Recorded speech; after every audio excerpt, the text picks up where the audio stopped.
السلام علیکم ورحمۃ اللہ وبرکاتہ۔ اگر آپ روزانہ کی ایک صحیح حدیث سننا چاہتے ہیں تو اس چینل کو سبسکرائب کر لیں، شکریہ۔ بسم اللہ الرحمن الرحیم۔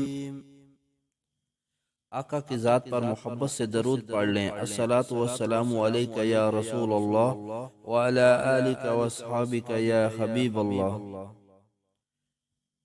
ابو ہریرہ رضی اللہ عنہ سے روایت ہے کہ آپ نے رسول اللہ صلی اللہ علیہ وسلم کو یہ کہتے ہوئے سنا کہ جب نماز کے لیے تکبیر کہی جائے تو دوڑتے ہوئے مت آؤ، بلکہ اپنی معمولی رفتار سے آؤ، پورے اطمینان کے ساتھ۔ پھر نماز کا جو حصہ امام کے ساتھ پا لو اسے پڑھ لو، اور جو رہ جائے تو اسے بعد میں پورا کرو۔ حدیث نمبر 908، صحیح بخاری۔ اگر ہو سکے تو اپنے والدین اور آقا کی ساری امت کے سالے ثواب کے لیے اس حدیث کو زیادہ سے زیادہ شیئر کریں۔ جزاک اللہ خیرہ۔